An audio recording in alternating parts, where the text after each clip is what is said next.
Gracias, Señor, por este que tú has permitido que estemos hoy, Padre, una vez más reunidos, Padre, para escuchar la clase, Señor amado Padre. Oh Dios Todopoderoso, ábrenos el entendimiento, Señor amado, y derrama sabiduría para poder entender, Señor amado, lo que tú vas a hablar hoy a través de nuestro pastor, Señor amado. Te doy gracias, maravilloso Dios, gracias Padre, Hijo y amado Espíritu Santo de Dios. Amén y amén. Amén. Una vez más, que el Señor les bendiga a cada uno de ustedes. Hoy pues empezamos con un nuevo módulo y vamos a hablar sobre algo muy importante como es la historia de la iglesia. Eh, Creo que todo lo que existe a nuestro alrededor tiene una historia. Si usted le pregunta a sus padres cómo se conocieron, ellos le van a contar la historia de cómo llegaron a lograr algo. Ellos le van a contar la historia de cómo fue su crecimiento. Ellos le van a contar. Absolutamente todo tiene una historia. Y las historias son importantes porque nos llevan a conocer los objetivos, nos llevan a conocer las motivaciones por las cuales se han hecho las cosas. En este caso, vamos a empezar a estudiar nosotros la historia de la iglesia. Y es muy importante que nosotros conozcamos la historia de la iglesia, porque al saber todo lo que la iglesia ha vivido, al conocer todas las cosas que la iglesia ha pasado a través de los siglos, en realidad esto debe de motivarnos, esto debe de despertarnos aún mucho más a cada uno de nosotros a que si existe una historia, es porque esto se ha mantenido.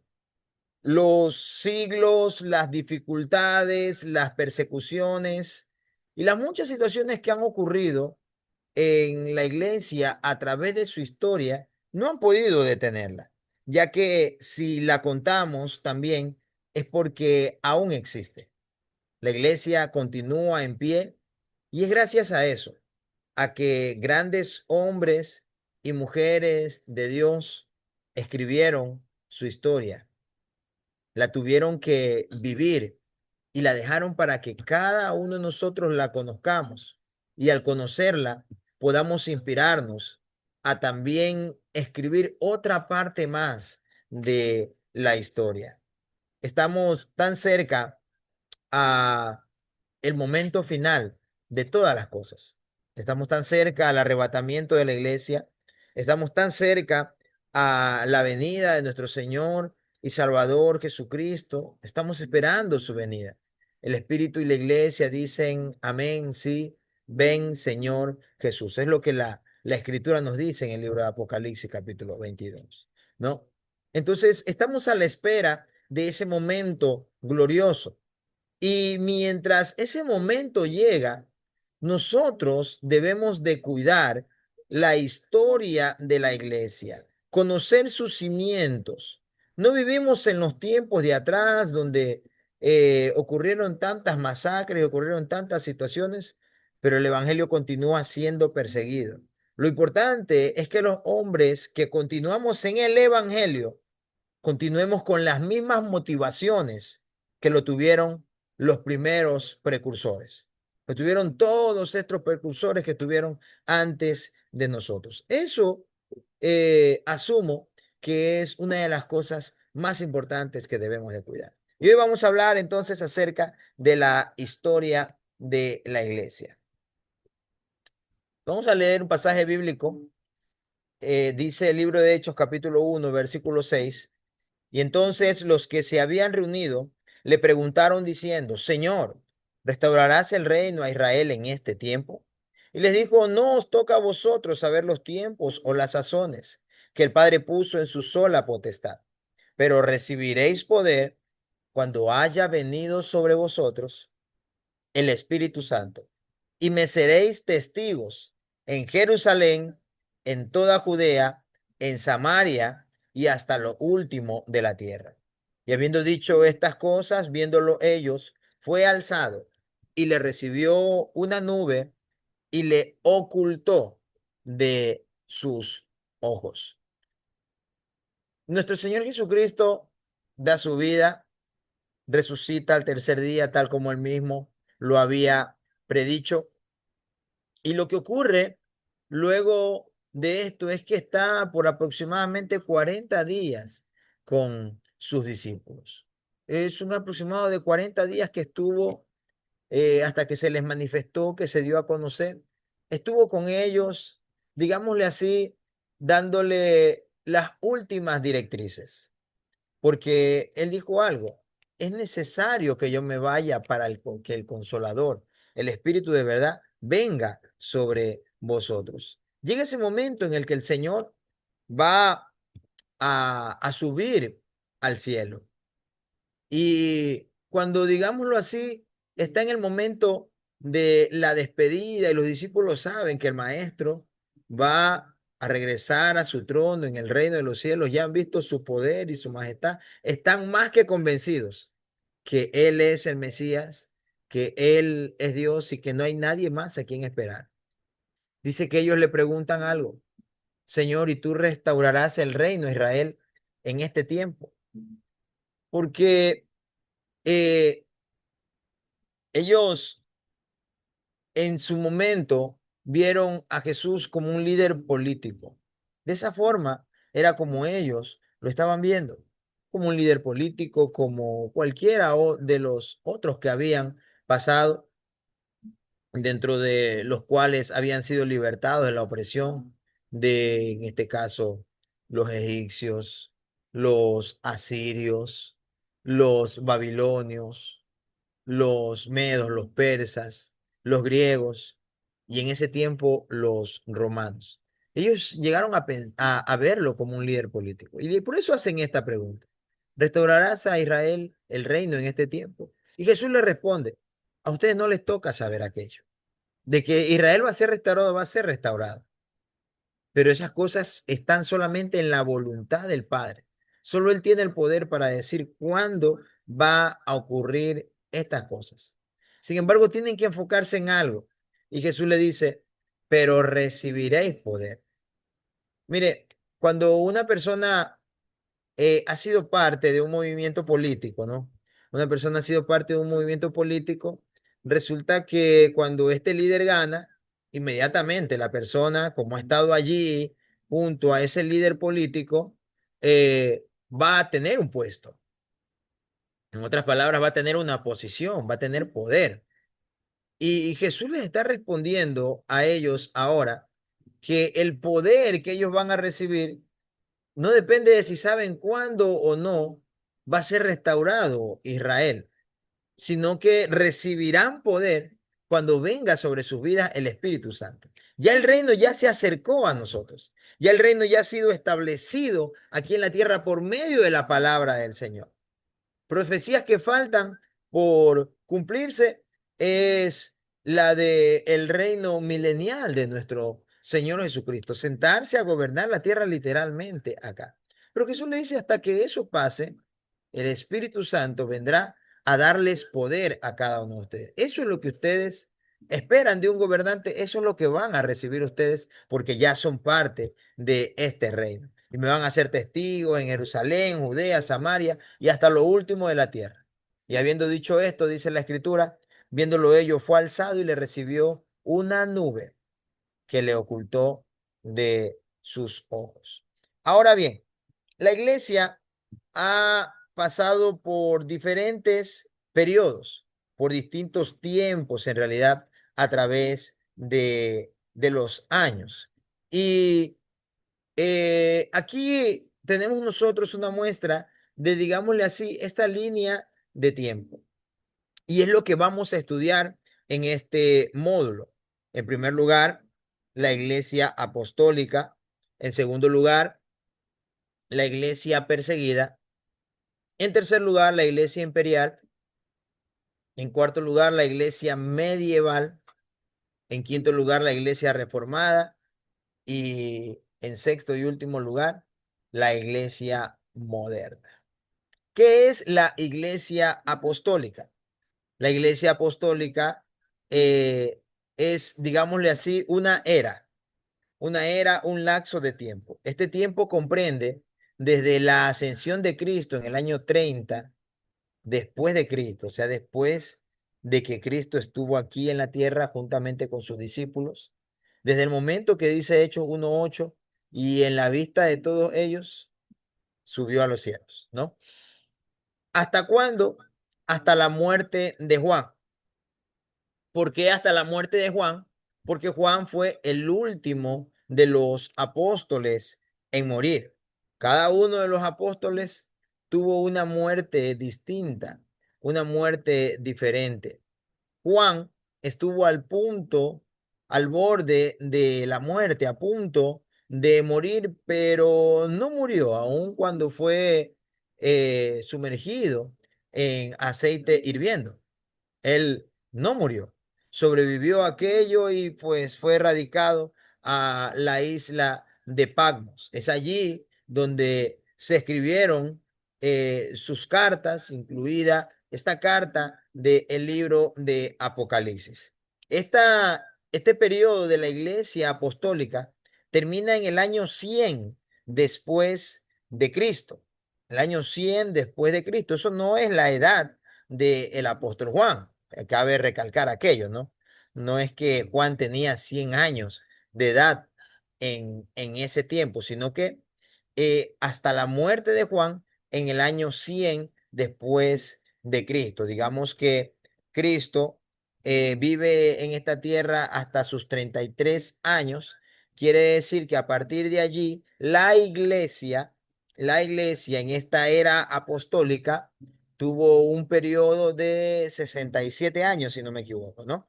67 años es lo que comprende esta era de la iglesia apostólica, ¿no? El segundo periodo es el de la iglesia perseguida.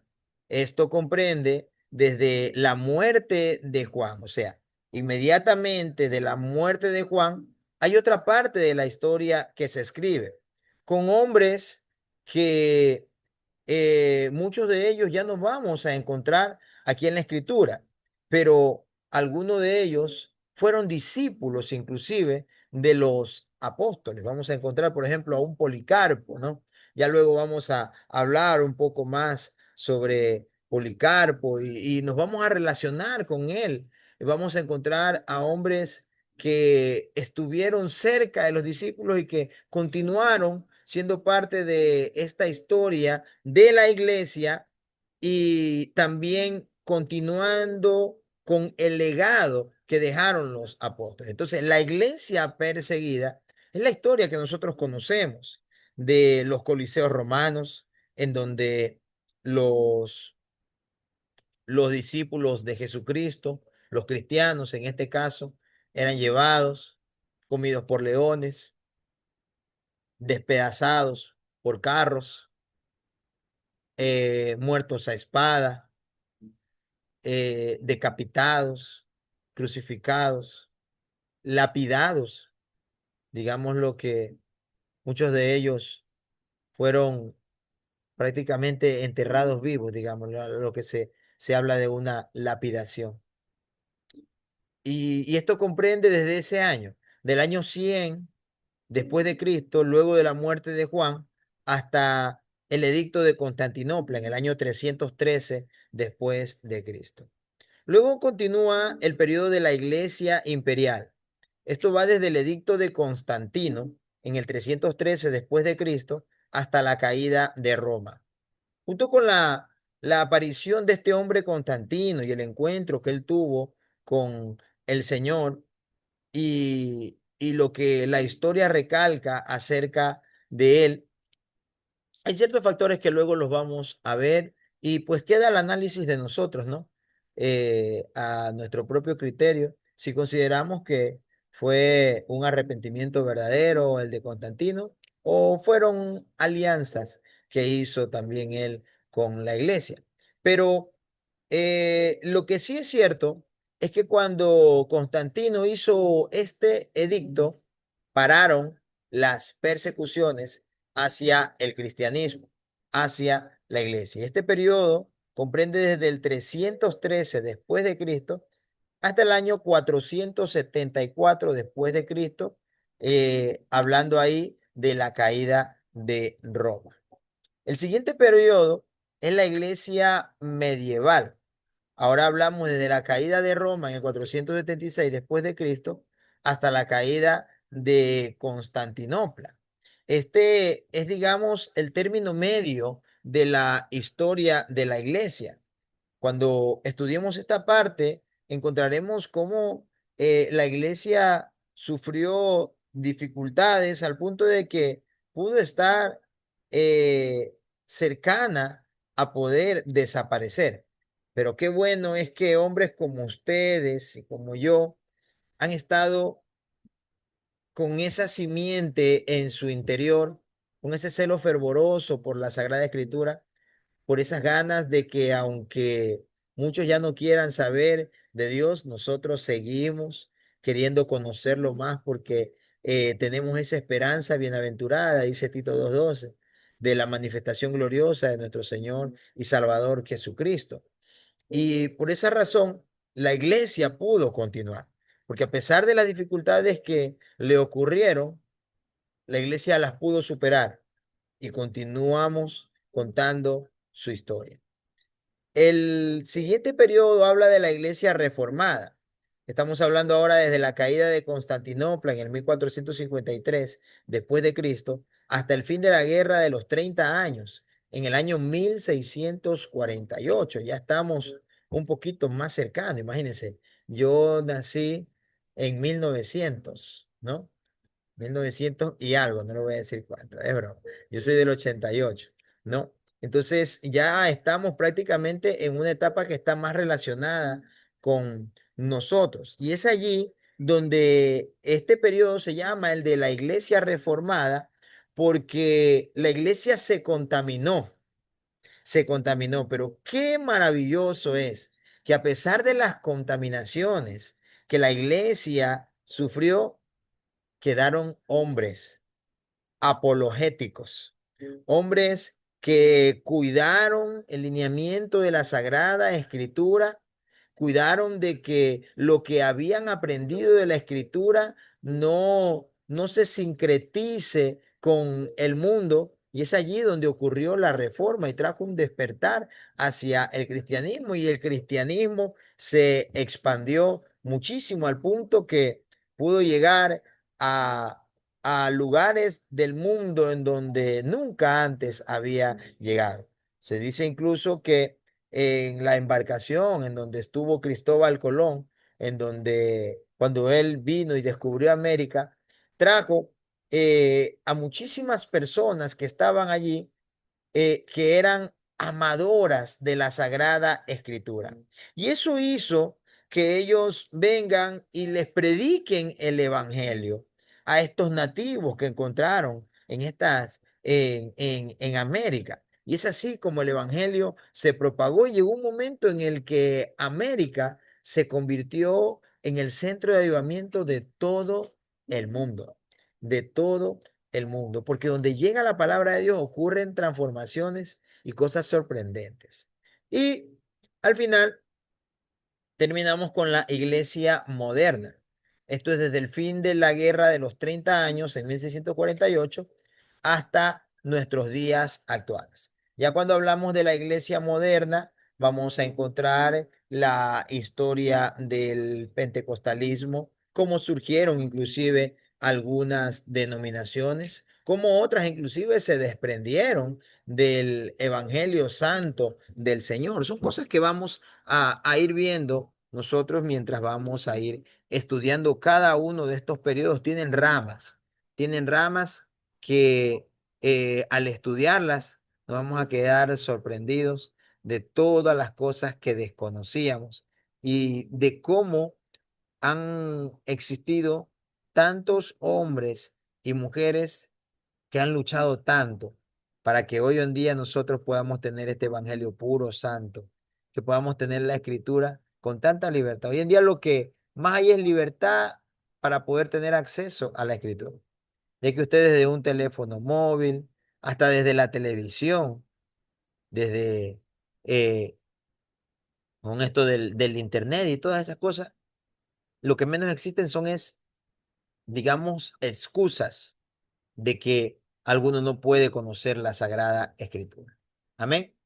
Entonces vamos a hablar acerca de la iglesia apostólica. Y aquí nos encontramos con los puntos que vamos a tratar en este día. Lo primero, la iglesia pentecostal. Lo segundo, la expansión de la iglesia. Lo tercero, la iglesia entre los gentiles. Lo cuarto, la edad sombría. Esto comprende, como lo dijimos hace un momento, desde el año 30 después de Cristo hasta el 100 después de Cristo. Entonces, vamos a hablar sobre la iglesia pentecostal. Inicia en el año 30, en el día de Pentecostés. Cuando usted lee el libro de Hechos, capítulo 2, versículos 1 al 16, usted se va a encontrar con el derramamiento del Espíritu Santo. Dice la Escritura que estaban todos unánimes, juntos en aquel lugar. Estaban orando, estaban clamando y de repente vino un viento recio, el cual llenó toda la casa y a todos los que estaban en ella y empezaron a hablar nuevas lenguas, ¿no? Lenguas que ellos no habían estudiado, que no conocían, que no entendían. Empezaron a hablarlo y los partos, los medos, los persas, los que estaban allí, dijeron, estos están llenos de mosto, ¿qué les está ocurriendo? Pero se sorprendieron luego al ver que estaban hablando en su lengua, un lenguaje que eh, difícilmente un judío podía conocerlo o hablarlo con tanta ligereza. Porque cabe aclarar que en aquel momento, para que sea manifestado el poder de Dios, sea manifestado el poder de Dios, las lenguas que los discípulos que estaban en el aposento alto empezaron a hablar fueron eh, idiomas, en otras palabras, que hoy conocemos. Digamos, hablaron en inglés, hablaron en alemán, hablaron en ruso, hablaron en chino, ya, digámoslo así, ¿no? No digamos que fue exactamente así, pero digamos que fueron los idiomas y digamos había un chino chinchampú por ahí y este de acá está hablando lo que mi lengua, ¿cómo puede conocerlo? ¿Cómo puede saber mi idioma? Entonces, lo que ellos hablaban también es muy importante, porque lo que ellos estaban hablando en el idioma no eran simples palabras. En el idioma que ellos estaban hablando, digamos que estaba hablando en alemán, Barraski, Patraski, Mashaski, ¿no? Digamos que ellos, no, eso es ruso, más o menos, ¿no? Y ellos estaban hablando, pero lo que estaban haciendo era predicándole el evangelio a todas esas personas que estaban allí, porque había ocurrido algo. Era la fiesta del Pentecostés, una fiesta que atraía a gente de todas partes, porque era un tiempo de intercambio. La gente venía, cambiaba un quintal de arroz, digamos, por un chanchito, algo así, ¿no? Cambiaban una gallina, unas cuantas gallinas por un ternero y cosas así. Era un tiempo de intercambio y venían de todas partes a esto. Por eso es que habían personas con diferentes lenguas. Y lo que hizo el Espíritu Santo en ese día, al hacer que ellos hablen en otros idiomas, en este caso, ya luego la iglesia empieza a hablar lenguas angelicales también. Pero lo primero que habló fueron idiomas. Y en estos idiomas que ellos empezaron a hablar, ellos empezaron a predicar el evangelio de nuestro Señor y Salvador Jesucristo. Es por eso que cuando luego de todo esto que ocurre y todo el mundo está maravillado, ¿qué pasa? Se levanta Pedro y dice, lo que ocurre en este momento, lo que está pasando con ellos, es lo que profetizó Joel, que en los postreros días el Espíritu Santo se derramaría sobre toda carne. Eso es lo que está ocurriendo en este día. Y su predicación fue la misma, porque él empezó a hablar acerca de Jesucristo desde Abraham, desde el principio de todas las cosas, empezó a hablar hasta los tiempos actuales y le dijo, ustedes fueron los que crucificaron al Mesías. ¿Sabe cuál fue la respuesta de la gente? La respuesta de la gente fue, qué haremos? Y allí viene la respuesta también de Pedro, en la cual él les dice, eh, arrepentíos, convertíos, crean en el Evangelio, bautícese cada uno en el nombre de Jesucristo y vendrán tiempos de refrigerio para sus vidas. Y es así como el Evangelio se expande mucho más y aquel día hubieron miles de convertidos en ese momento con tan solamente la primera predicación del apóstol Pedro. Ahora bien, cuando hablamos acá de la iglesia pentecostal, no estamos hablando de la iglesia pentecostal como la conocemos nosotros hoy en día. Yo me considero un cristiano de la denominación, escúcheme bien, de la denominación pentecostal. Si usted me pregunta a mí, pastor, ¿y usted qué es? ¿Es presbiteriano, metodista, bautista, cuadrangular? ¿Qué es usted? Yo le voy a decir, yo soy pentecostal. Soy pentecostés desde la cabeza hasta los pies de hueso colorado. Amén. De ese soy yo, ¿no? Pero cuando habla aquí del surgimiento de la iglesia pentecostal en el año 30, no está hablando del pentecostalismo que conocemos hoy en día. Está hablando de la iglesia que surgió a través de esa fiesta del Pentecostés, a través de esa fiesta del Pentecostés.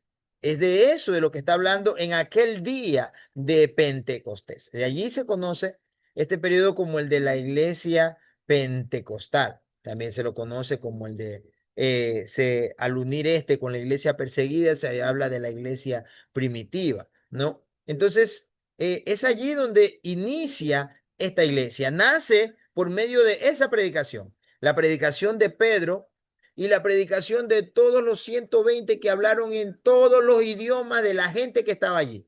Todos ellos hicieron lo mismo, predicar el evangelio de Jesucristo y de todas las etnias hubieron convertidos en aquel momento. Qué maravilloso, ¿no? Qué maravilloso es lo que solo el poder del Espíritu Santo de Dios puede hacer. Esta iglesia nació con pocos integrantes, 120, nada más, con pocos integrantes. Ellos se reunieron allí nada más, a esperar. ¿Qué ocurre? Bueno, Jesucristo nos dijo que estemos juntos aquí, entonces vamos a orar, vamos a orar, vamos a ayudar. Ellos no sabían cuándo iba a pasar, no sabían cuándo iba a ocurrir. Ellos no lo sabían, pero lo que ocurrió fue que el Espíritu Santo llegó. Ellos, esta iglesia, cuando nació allí en, en el aposento alto, con todos este grupo de 120 que quedaron, fueron más los que entraron al aposento alto. Pero algunos, al no ver que ocurría nada diferente, se fueron y quedaron 120. Quedaron 120, fueron muchos más. Algunos dicen que fueron 500 y algo, otros dicen que fueron 600 probablemente.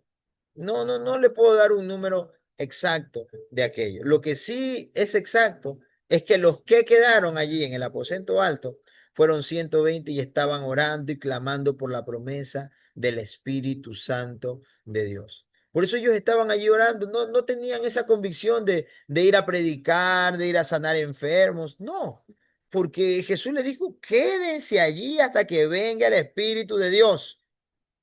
Quédense allí hasta que sean embestidos por el poder del Espíritu Santo.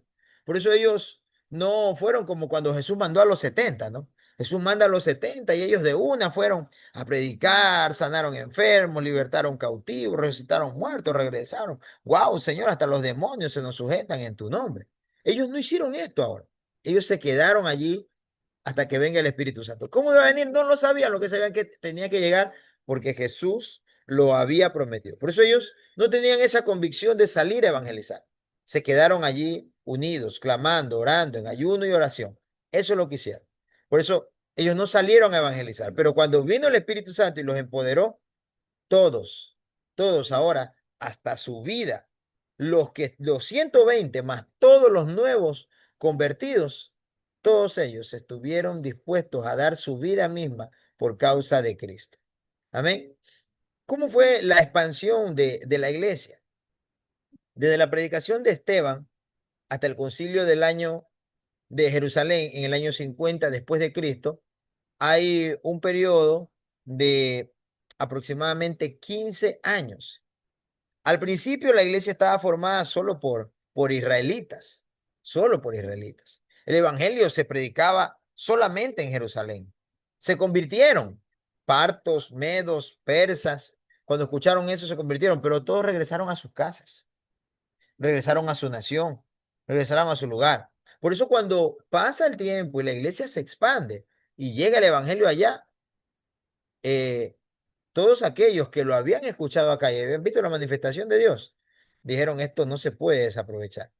Y era como, y allí ellos también recibían el Espíritu Santo de Dios cuando el Evangelio ya llegó, digamos, a sus ciudades, ¿no? El Evangelio al principio solamente se predicaba en Jerusalén. Al final de esta etapa ya se extendía hacia Siria, hacia Asia Menor y también iniciaba su expansión hacia Europa. Al final de esta etapa era mayor todavía el número de los gentiles.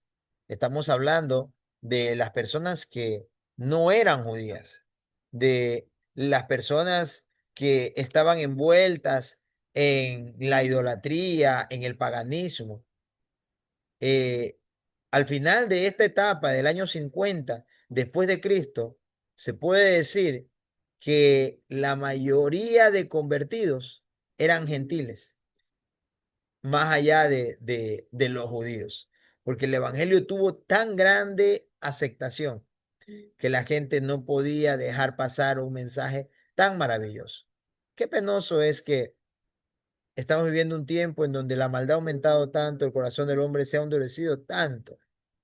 El otro día conversaba con mi esposa viendo los videos de Billy Graham. A mí me encanta escuchar a este evangelista. Me encanta escuchar a Billy Graham. Un mensaje tan sencillo y cómo las multitudes se convierten, eso me apasiona. Me apasiona ver lo que ocurre, los estadios, cómo la gente sale, los milagros que ocurren. Y todo esto yo asumo que ocurre es precisamente porque la gente recibe con tanto deseo el mensaje de Jesucristo y no lo rechaza, que la gloria de Dios desciende de una manera sobrenatural. Hoy en día, lastimosamente, ¿no? No se trata solamente de la predicación ni de quién predique, sino de que tan duro está el corazón que si usted lo nota, la cantidad de convertidos que hay en la actualidad con los que habían hace años atrás cuando vamos a una campaña, no, no se asemeja a lo que vimos nosotros y vivimos y experimentamos en años anteriores. Ante la expansión surgen quejas por la atención a los congregantes y la distribución de ayuda a los necesitados. Cuando la iglesia crece, la iglesia no crece solamente en evangelismo, crece también en ayuda. Están ayudando porque están cumpliendo con la palabra del Señor, están viendo por las viudas, están viendo por los huérfanos, están viendo por los extranjeros, están viendo por los pobres que han venido a Cristo y tienen el deber de ayudarlos, de ver por ellos también. Y allí surgieron algunos problemas, ¿no? Que ya los vimos cuando estudiamos el libro de los Hechos, ¿no? Ya vimos aquello cuando se vio la carta a los Corintios y las cartas Paulinas, ¿no? Encontramos algunos de estos problemas que ocurrieron dentro de la iglesia, porque este periodo que estamos viendo ahora es un periodo que lo identificamos mejor porque es parte de lo que hemos estudiado en el Nuevo Testamento, que hace poco terminamos de ver, ¿no? Eh, Cuando estas cosas ocurren, por los problemas que habían, escogen a Esteban de entre 7 diáconos, ya que eran hombres llenos de fe y del Espíritu Santo. Esteban se destaca por ser un gran predicador y eso lo lleva a Esteban a ser inclusive arrestado por las autoridades. Dice la historia y la escritura que fue el primero dentro de la iglesia en tener la visión de un evangelio para todo el mundo. Fue el primero. Antes de que Pablo aparezca y lleve el evangelio a los gentiles, Esteban tenía ya ese deseo. Él ya lo tenía y luego ese deseo se plasmó sencillamente. Por eso la historia dice que fue el primero dentro de la iglesia en tener la visión de un evangelio para todo el mundo, porque al principio solo se predicaban entre judíos, nada más. Algunos tenían la cosmovisión de que era para restaurar sencillamente el evangelio y lo que estaba ocurriendo, los milagros, el poder del Espíritu Santo, era para restaurar solamente a los judíos y que estos puedan ser esa nación santa que el Señor dijo en el libro de Éxodo que le iba a hacer, una nación santa, un especial tesoro para él. Y ellos por eso al principio solamente empezaron predicando el evangelio entre a los judíos en las diferentes sinagogas de aquel tiempo, ¿no? Por esto, Esteban fue martirizado y fue ejecutado a las afueras de Jerusalén, teniendo como testigo a Saulo de Tarso. Es allí cuando por primera vez encontramos este nombre de Saulo de Tarso, el cual estuvo presente allí en el martirio de Esteban. Una vez que ocurre esto, lo estudiamos, ¿no? La iglesia se esparce, la iglesia es dispersada, se esparce por todas partes a causa de la persecución que empezó a ocurrir. Pablo fue a pedirles a todas las sinagogas cartas para poder tomar a estos cristianos que estaban revolucionando el mundo. Y Pablo iba a tratar de detenerlos porque para Pablo ellos estaban distorsionando la ley. Ellos estaban enseñando herejías al seguir a un hombre como Jesucristo. Y Pablo estaba tratando de defender la ley de esa manera. Tenía su corazón tanto como los escribas y fariseos que tuvieron al Mesías frente a sus ojos, pero su corazón estaba tan duro y su entendimiento estaba tan cegado que teniendo al Mesías frente de ellos, no lo pudieron reconocer y lo mataron. Eso fue lo que ocurrió. Pablo se despertó con un celo semejante al de ellos. Y ahora dijo, yo voy a ir por todas partes y a donde se vayan yo los voy a ir a perseguir. Y empezó una gran persecución hacia los cristianos porque los judíos estaban dejando el judaísmo y haciéndose ahora seguidores de Jesucristo. Y Pablo por esa razón estaba persiguiéndolos para que no continúen predicando estas herejías que él creía que eran. Y es cuando él tiene un encuentro con Dios. Ahora bien, algo que podemos nosotros hablar dentro de la expansión de la iglesia es que fue muy importante la aparición de dos hombres, el trabajo de dos hombres como son Felipe y Pedro en este momento. La iglesia se esparce, se va por Samaria, por diferentes partes, ¿no? Y a todo lugar donde van los cristianos no van a esconderse, van a seguir predicando el evangelio. Y los cristianos se vuelven mucho más todavía. Cada vez son más y más. Y es trascendental lo que hicieron Felipe y Pedro.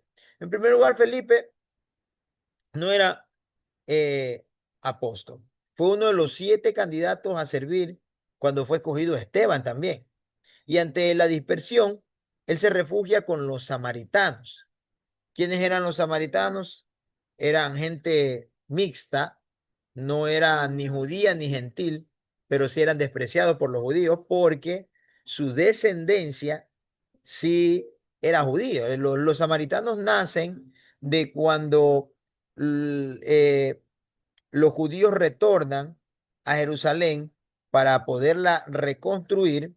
Recuerde que cuando Nehemías va a, a Jerusalén, él va con la cosmovisión de reparar los muros, porque no habían muros. Y como no había muros, la iglesia, perdón, la nación judía tenía tanto miedo de que vengan ladrones, de que vengan tanta gente, les roben lo que habían llevado, que se quedaron viviendo, algunos se casaron con las personas que habían a sus alrededores. De allí nace este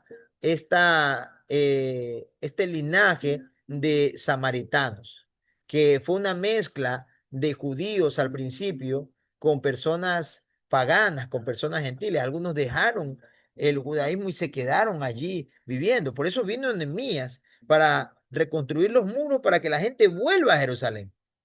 Y la mayoría regresaron allí, pero muchos se quedaron por fuera y crearon esta, digamos, nueva raza de judíos. Ellos conocían la ley, la conocían, y también adoraban a Dios, pero también adoraban hacia el paganismo.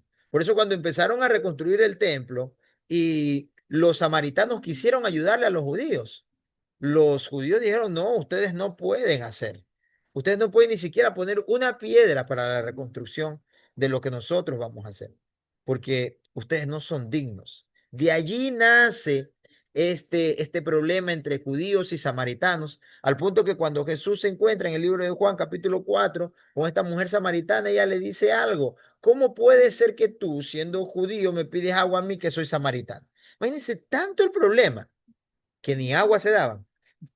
Tremendo, ¿no? Tremendo.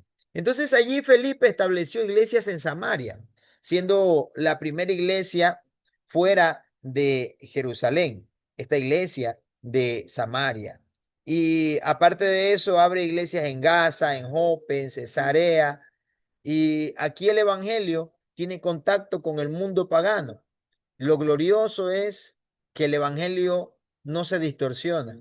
Al contrario, lo que se distorsiona es el mundo pagano porque la gente empieza a salir de aquellas cosas para abrazar el Evangelio, para recibir a Cristo. Por otra parte, Pedro, él se encargó de supervisar la expansión de la iglesia. Él también llegó a Jope, donde resucitó a Tabita y resucitó a Dorcas. Se hizo acompañar de Simón, el que la escritura llama Simón el curtidor, ¿no? Y es aquí donde él tiene esa visión del lienzo que descendía, porque al principio para Pedro era, era difícil aceptar que los gentiles, que los paganos quieran venir a Cristo, quieran venir al Evangelio. Él no podía aceptar aquellas cosas. Por eso Dios le muestra ese lienzo y le muestra aves, reptiles, cuadrúpedos y de todo. De todo y le dice, mata y come. Y Pedro dice, ¿cómo puedes tú a mí decirme que coma eso? Si toda mi vida me he guardado aquellas cosas, ¿por qué he guardado la ley? Y ahora me dice esto. Y luego le es revelado que lo que también quería decirle por medio de esa visión es que todos estos animales inmundos eh, era como la gente veía a los paganos, como alguien con quien no te puedes juntar, al punto que ni siquiera le puedes predicar, ni siquiera le puedes hablar de Dios. No es así. Tienes que juntarte con ellos, tienes que hablarle del evangelio, porque para ellos también es la salvación, ellos también la necesitan. Y es así que el evangelio es predicado y ellos reciben a Cristo y vienen al evangelio. Estando allí, fue llamado también para instruir a Cornelio y se dio un derramamiento del Espíritu Santo. Hay una alabanza que cantamos nosotros, ¿no? En la casa de Cornelio fuego cayó y a todos los bautizó, ¿no? Esto para los que somos más pentecostales, nos acordamos de esas alabanzas, ¿no? Y allí hubo un derramamiento similar al que hubo en el Pentecostés, de Hechos capítulo 2. Y eso hizo que haya esta aprobación de la predicación del evangelio a los gentiles. O sea, los gentiles también pueden recibir el Espíritu Santo. Ellos empezaron a hablar también en nuevas lenguas, el Espíritu Santo se derramó sobre todos y cada uno de ellos. Y es en esa época aproximadamente en donde Saulo, que luego lo conocemos como Pablo, tiene ese encuentro con Jesús en el camino a Damasco, ¿no? Aquí nosotros podemos ver un mapa de, de de las diferentes, digamos, ciudades alrededor de Israel y hasta dónde el evangelio iba llegando. Imagínense la distancia que hay desde donde dice allí Israel hasta Damasco y mucho más hasta llegar a Siria. Había que traspasar límites eh, que quizás ni por trabajo los habrían querido hacer, pero el Evangelio apasionó tanto a los cristianos en aquel tiempo que lo que querían era alcanzar todo el mundo, porque la promesa de Cristo era que el evangelio iba a ser predicado en todo el mundo y ellos querían cumplir con esa misión. Ellos querían cumplir con ese deber. En todo lo que estuvo a sus posibilidades, ellos trataron de hacerlo, de llevar el evangelio por todo el mundo. Y es aquí cuando ocurre la persecución. Esta persecución produjo también expansión de la iglesia. La iglesia se fue expandida hacia Damasco, hacia Samaria, hacia Chipre, hacia Fenicia. Y el evangelio se predicaba en sinagogas y los gentiles y los judíos adoraban juntos, disfrutando los mismos privilegios. Mire, ellos iban hacia todos estos lugares porque en todos estos sectores habían judíos. Y al principio ellos iban por los judíos que estaban en todas esas otras partes lejanas a Israel, lejanas a Israel, y ellos iban a todos esos sectores que eh, sabían que habían judíos a predicarle a ellos para que reciban el evangelio de salvación.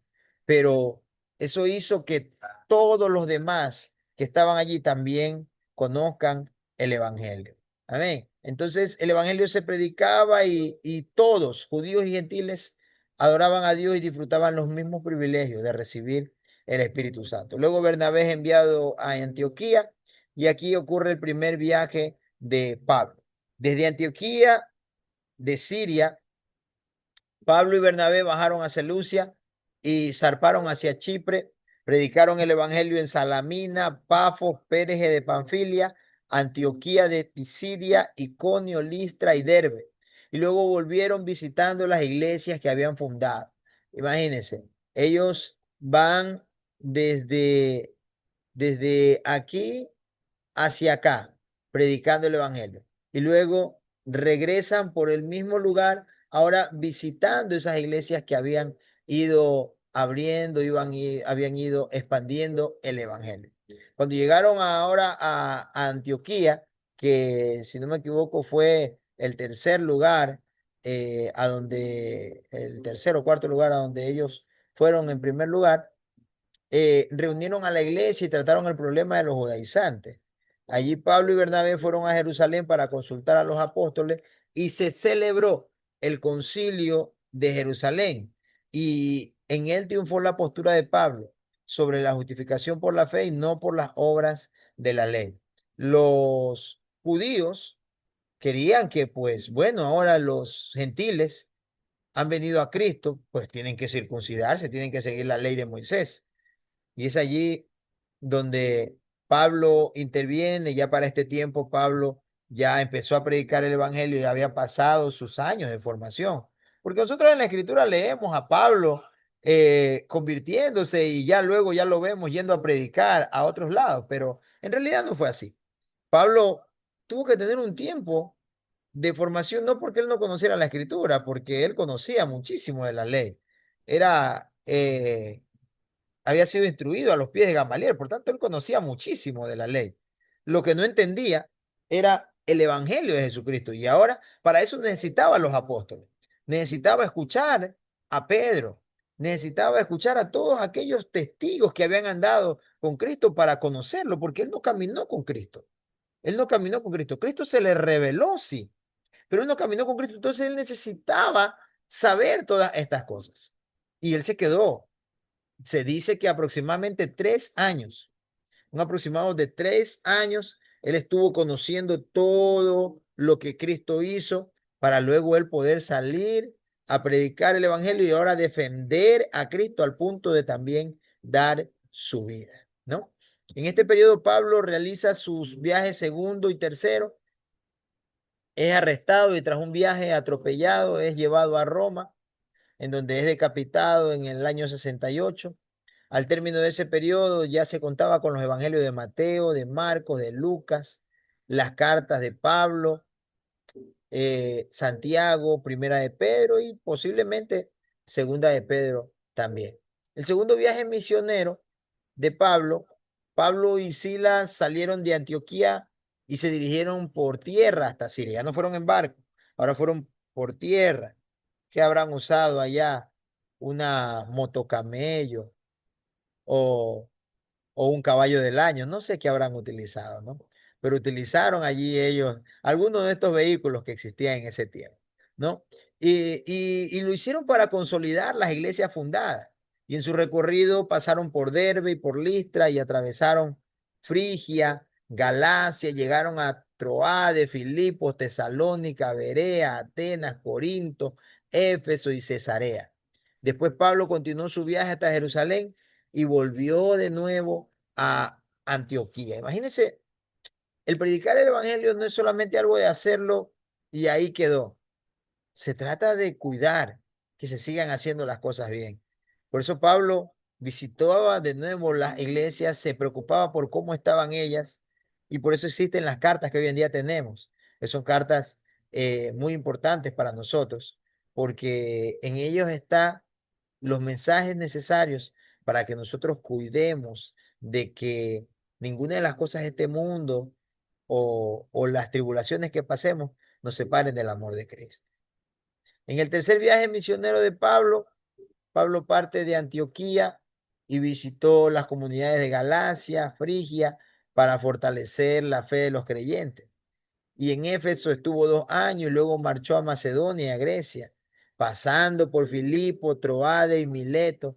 En esta ciudad se embarcó y luego llegó a Cesarea y desde allí fue a Jerusalén para entregar la colecta realizada a favor de los pobres. Todo lo que se había reunido en los lugares a donde él iba, ahora él lo llevó a Jerusalén para darle a los hermanos más pobres. Recuerde usted que era un tiempo en el que a pesar de que el evangelio se expandió, eso no quitó el yugo romano, no quitó, digamos así, esa parte en la que los judíos estaban, en otras palabras, esclavizados, sujetos al yugo romano.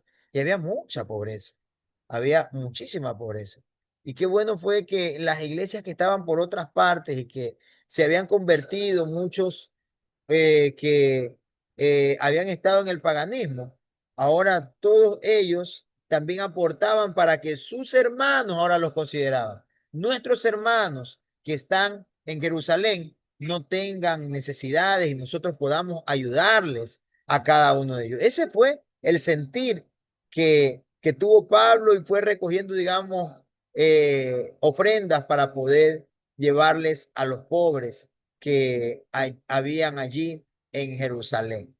En la ciudad, ahora hablamos del viaje a Roma, en la ciudad de David, algunos judíos provocaron un motín para darle muerte, pero el tribuno Claudio Licias impidió que lo mataran.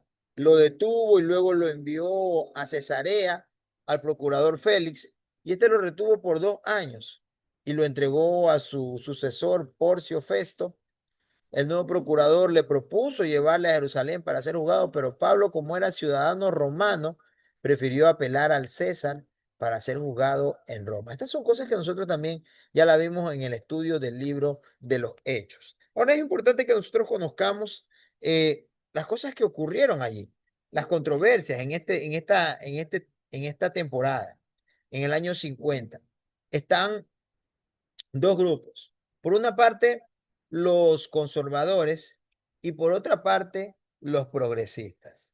Lo que decían los conservadores era que no puede haber salvación fuera de Israel y los gentiles se deben sujetar a las reglas judaicas y ser circuncidados. Los progresistas, en cambio, decían el evangelio es para judíos y gentiles, bajo las mismas bases de fe en Cristo, sin tomar en cuenta la ley judaica.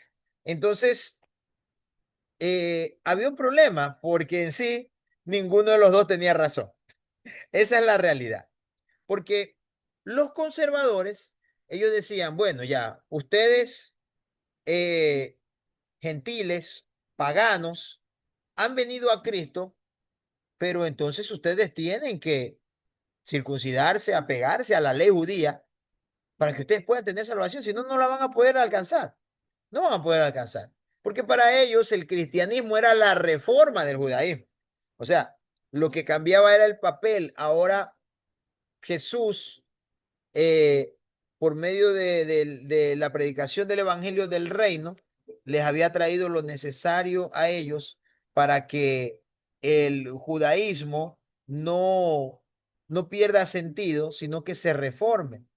Los sacrificios y todas las cosas ahora puedan ser hechos verdaderamente como deben de ser. Entonces, ellos creían que el cristianismo era una reforma para el judaísmo, para mejorar el judaísmo, pero no podían soltar sus bases. En primer lugar, la circuncisión y el comer lo que ellos comen, el hacer lo que ellos hacen, sus prácticas. En cambio, los progresistas, ellos decían no, y tenían cierta parte razón. El evangelio es para judíos y gentiles, porque el evangelio es para todo el mundo, Jesús lo dijo, ¿no? Pero en cambio, los progresistas decían, eh, en lo que no hay que tomar en cuenta ahora es la ley, y eso tampoco es, porque hay cosas de la ley que son válidas hasta este tiempo. Es más, Jesús mismo no vino a invalidar la ley, sino que él mismo dijo, yo he venido para cumplirla absolutamente toda. Por esa razón de que conservadores y progresistas estaban en este problema, hubo el concilio.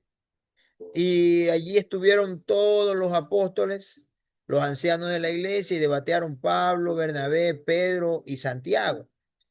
Recordemos que Pedro caminó con Jesús. Santiago era el hermano de Jesús. Entonces, aquí hubo, hubo una disputa no tan pacífica al principio.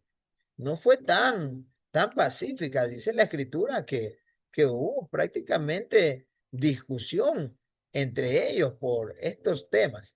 Pero llegaron a la conclusión de que la ley los ata únicamente a los gentiles y no a los judíos y no a los gentiles. O sea, si ustedes como judíos quieren practicar la circuncisión y esas cosas, está bien, pero recuerden lo que ya Cristo nos enseñó.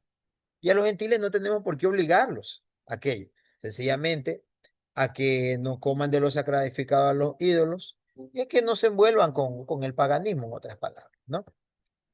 Lo siguiente es la iglesia entre los gentiles. Aproximadamente desde el año 50 hasta el año 68 después de Cristo, después del concilio, la iglesia queda libre ahora para emprender la tarea evangelizadora. El territorio de evangelizar comprende absolutamente todo el imperio romano, es decir, los márgenes del mar Mediterráneo. Se destacan aquí tres dirigentes. Pablo, que fue el último de los apóstoles, pero que llegó a tener bases tan sólidas para defender el evangelio a capa y espada. Pedro y Santiago, el hermano de nuestro Señor Jesucristo. Santiago terminó siendo el líder de la iglesia de Jerusalén. Él fue asesinado en el templo en el año 62 después de Cristo. Pedro murió en Roma en el año 67 después de Cristo y queda todavía vivo Pablo. Queda todavía vivo Pablo que él, si no me equivoco, murió en el 68, en el 68 después de Cristo. Es cuando muere Pablo. Eh, Esto es lo que ocurrió en ese periodo. Pero ahora viene un periodo desde el año 68 hasta el año 100 después de Cristo, que es conocido como la Edad Sombría. Ahora bien, ¿por qué se llama Edad Sombría? Se llama Edad Sombría porque las tinieblas de la persecución estaban sobre la iglesia. En este periodo se tiene poca información sobre los acontecimientos desde el año 66, donde inicia la primera guerra judío-romana, tras el levantamiento de los celotes que logran expulsar a los legionarios fuera de Jerusalén. Y en el año 70 es destruida Jerusalén por los romanos, concluyendo con la caída de Masada en las montañas del desierto de Judea. En el año 90 inicia la segunda persecución imperial de los cristianos por el emperador Domiciano. Juan vivía en Éfeso todavía en ese tiempo, él estaba vivo y es tomado preso y llevado a la isla de Patmos, donde recibe la revelación del Apocalipsis. Se cree que Juan murió en el año 100 después de Cristo. Se llama esta etapa esa edad sombría porque las cosas que ocurrieron con la iglesia, la muerte de Pablo, de Pedro, de Esteban, de Felipe y de todos los demás apóstoles, ya prácticamente todos habían muerto, el único que quedaba vivo era Juan. eh, lo que ocurrió con esa primera persecución todavía estaba sobre la iglesia. La iglesia seguía siendo perseguida. Y ya la próxima semana que vamos a ver el siguiente periodo de la iglesia perseguida, vamos a ver todos las persecuciones imperiales que ellos tuvieron. Porque el asunto acá está es que los imperios los perseguían. Aquí hay un emperador llamado Domiciano. Y este emperador fue uno eh, de los emperadores que persiguió a la iglesia y que le hizo mucho daño del cual cuando el apóstol Juan escribe en el libro de Apocalipsis sus cartas y habla de que estarás en la cárcel por tantos días, él está hablando acerca de las persecuciones que este emperador había hecho a la iglesia y que la iglesia, a pesar de todas esas cosas, había continuado permaneciendo. Mire, en el año 70, Jerusalén es destruida. Aquí se cumple la profecía que Jesús dijo cuando él entró en Jerusalén y el Jesús llorando dijo, oh, Jerusalén, Jerusalén, que matas a los profetas y apedreas a los que te son enviados, ¿no? ¿Cuántas veces quise juntarte como gallina a sus polluelos, pero no quisiste, en otras palabras? Más bien en día sobre ti en el cual no quedará sobre ti piedra en piedra. En el año 70, Jerusalén fue destruida. ¿Y sabe qué es lo que quedó de Jerusalén? Escombros. Eso es lo que quedó de Jerusalén. Lo único que tienen los judíos hasta el día de hoy es ese muro, el muro de los lamentos, en el cual recuerdan la gloria anterior que tuvo Jerusalén en sus mejores días y que esperan la restauración del templo y la restauración de Israel por medio de el Mesías. Entonces, esta edad sombría es un tiempo oscuro de aproximadamente 32 años en los cuales cristianos, los primeros cristianos, fueron perseguidos. Estos primeros cristianos, quizás algunos de ellos, la mayoría de ellos, fueron de los que estuvieron en el derramamiento del Espíritu Santo en Pentecostés, fueron parte de los 120, fueron parte de los 5,000 que se convirtieron después. Quizá algunos de ellos inclusive fueron parte de los que vieron a Jesús caminar sobre esta tierra y estuvieron un aproximado de tiempo de 32 años en donde tuvieron que sufrir toda esta clase de experiencias duras. Ahora bien, en este tiempo en el cual, digámoslo así, eh, estaban ellos continuaban llevando a cabo lo que era el servicio a Dios a pesar de la persecución, a pesar de las dificultades.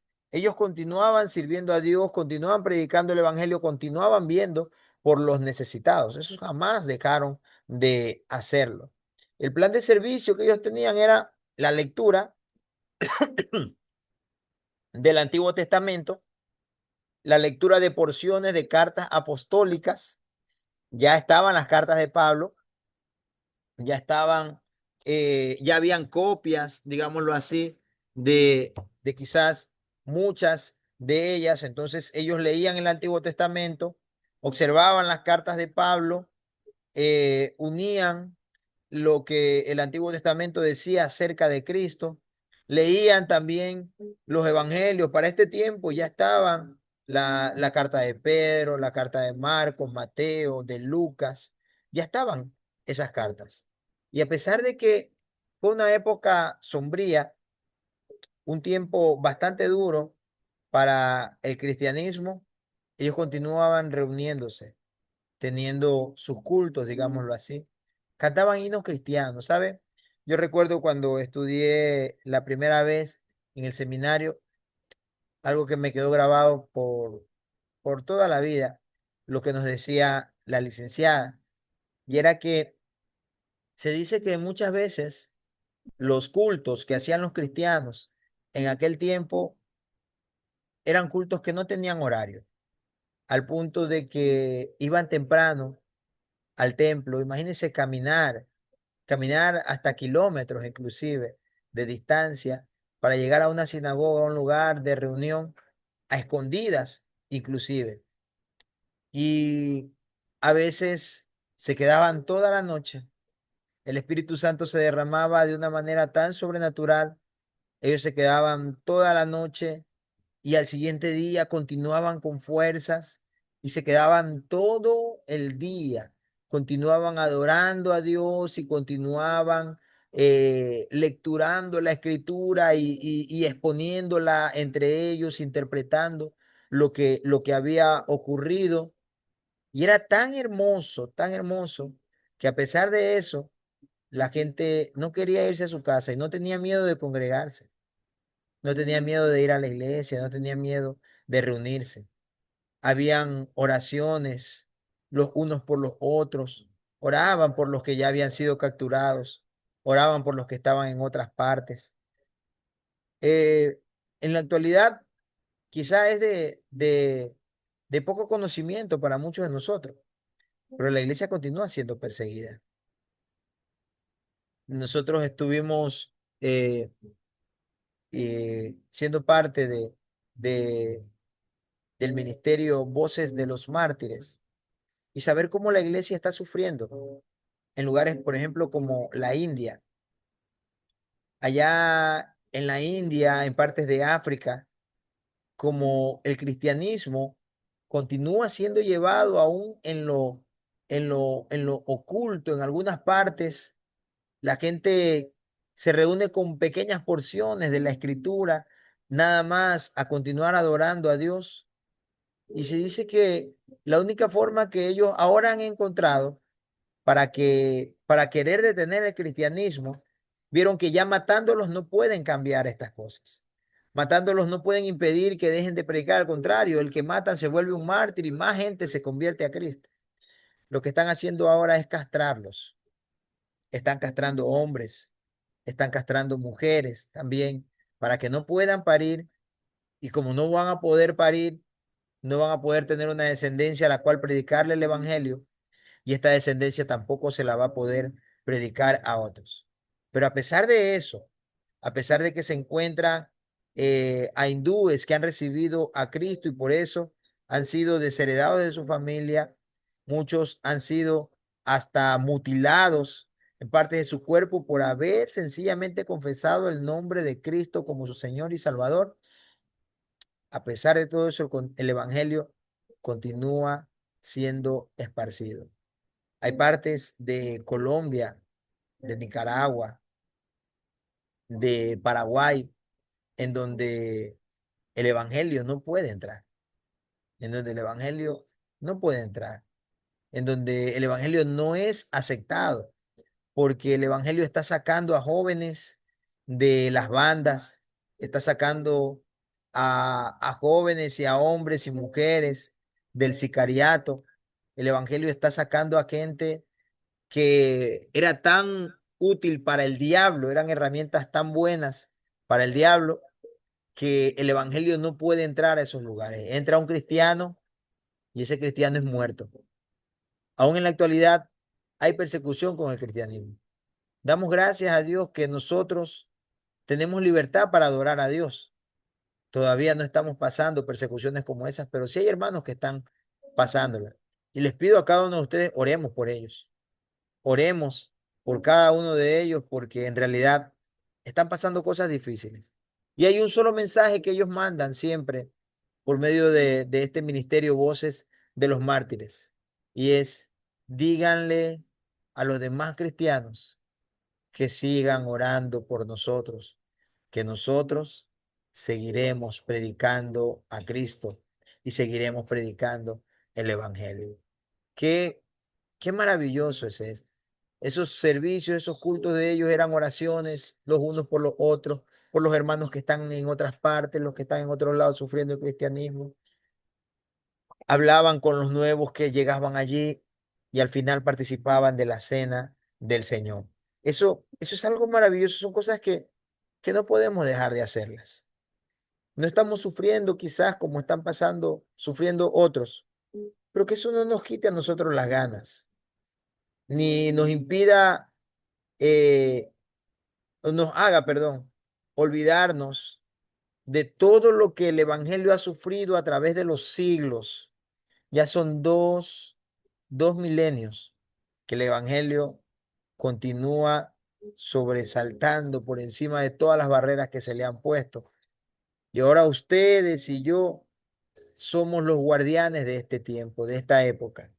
Los guardianes de enseñarle la escritura a los demás como Cristo se la enseñó a sus discípulos y ellos se la enseñaron a los otros y llegó a nosotros también. Y los guardianes de que esta historia continúe siendo contada y que jamás se pierda esa pasión, ese deseo por amar a Dios, por querer conocerlo. Por favor, no dejemos que estas cosas pasen. Esa es la cosmovisión de este seminario, en primer lugar. Por eso enseñamos la escritura. Por eso usted siempre va a vernos a nosotros recalcando la importancia de llevar un evangelio puro, un evangelio santo, de llevar un evangelio sin mancha. Siempre va a vernos hablando acerca de aquello porque es nuestro deber, es nuestra misión. Y usted un día se va a graduar, va a terminar este seminario, quizá por ahí participe de otros cursos, entre a otro nivel de estudio también, pero nunca se olvide de estas bases que son tan importantes.